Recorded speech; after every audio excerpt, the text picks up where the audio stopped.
Storm Eunice. Why weren't we better prepared? Welcome to Mark and Pete Live. I'm Pete the clergyman. With me as ever is Mark the businessman. Let's take a look at what's going on in the weather this week, Mark. What's this about Storm Eunice? Seems to have caused a lot of trouble. Yes, it has. Many folk would have noticed that fierce winds from Storm Yes. Eunice have toppled trees and sent debris flying everywhere. It has caused disruption to businesses and lives all across the United Kingdom and, in fact, Europe.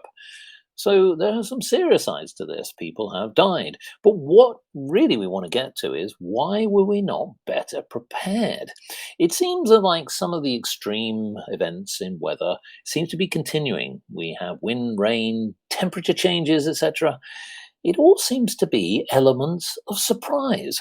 Whether the weather is cold or warm, climate change is now going down a storm. Disruption to the public has become the norm, and braving the elements is a new art form. Clergyman Pete, I ask you, what are you doing to prepare for these extreme weather conditions? Well, businessman Mark, the thing that I'm doing to prepare is I just simply stay indoors and don't go out Ah, when it's too stormy. I mean, that's what I do. But I live in an area on the west of England where they're used to there being stormy weather. I live on the banks of the Mersey, and right on the corner of the estuary in New Brighton, there are storm defences. If you walk out onto the road that goes along the coast, the prom, between the shops and restaurants and such like, and the prom, which goes down to the sea and the river, there's a large concrete wall with a thick, several meters thick concrete gate, which is swung open, which can be swung shut at these times. So there are preparations in place. It's expected that you're going to get occasionally an incursion of water due to storms. So yeah, we're pretty well prepared in this area, but I do notice that that's not the case. So if you have a storm that's more widespread, or perhaps doesn't come in the northwest but in the southwest, then people aren't quite as prepared, maybe, as they should be. no. Well, what we've seen is 122 miles per hour gusts actually hitting right across the coast of the south of England and many other parts of Europe as well, and particularly the Isle of Wight.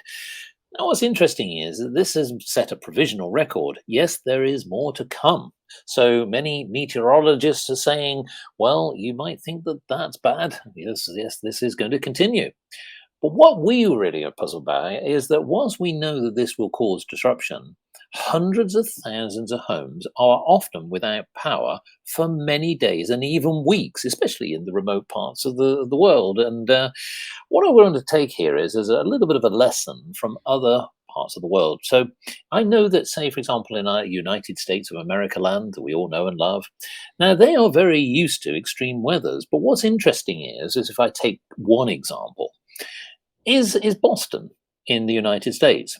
And what I've noticed is that when they have extreme weathers, such as heavy downfalls of snow, they seem to have this military operation and rules which basically clear the whole of the network very, very quickly to the point where they can get back to normal life. So they're all set up. Why is Britain always in a situation when they have extreme weather such as this, you have complete disruption?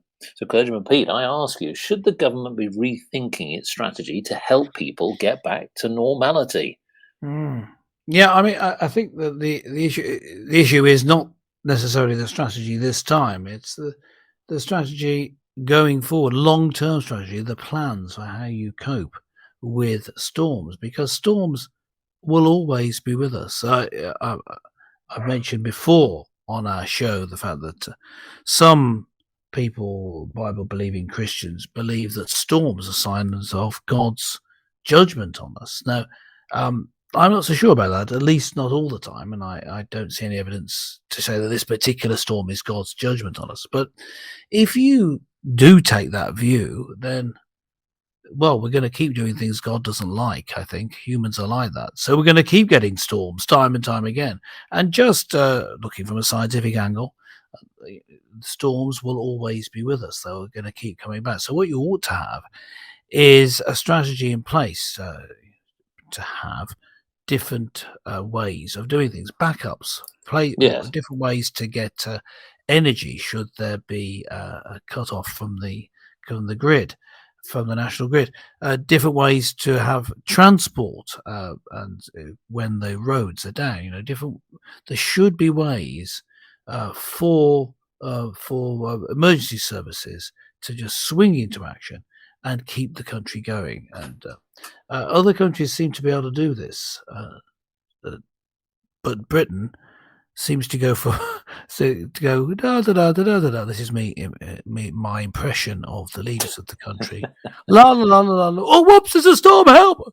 La la la la la. There's no learning from the crisis. But if you ask me, what should they do now? Well, I mean, I think that the thing is now there's more storms on the way, possibly. But Yes. once you're in that sort of pattern, it's difficult. I mean, you can't just throw money at it. What you needed was an improvement in the whole, I suppose you might call it, infrastructure of defences against Yes. bad weather. Well, that's true. But what I will say is this: hundreds of millions of pounds estimated to date are basically being incurred as a result of these extreme weathers. Now, I ask Yes, you, yeah, Clergyman Pete, because, for example, the St Thomas's Church in Wells has been affected. Its spire has been blown off. So, yep. what about insurance? So, this is going to be another real hit to the Well, pocket, it's one isn't of it? Both those. for businesses and for people. Yes, it's one of those paradoxical things.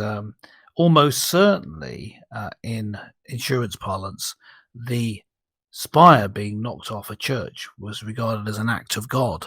Yes. Well, what else do you expect to happen in a church? But an act of God simply means, in that case, something that couldn't be predicted, and therefore, you can't be expected to have seen it to happen. Act of God often isn't insured against, although sometimes insurance just covers anything.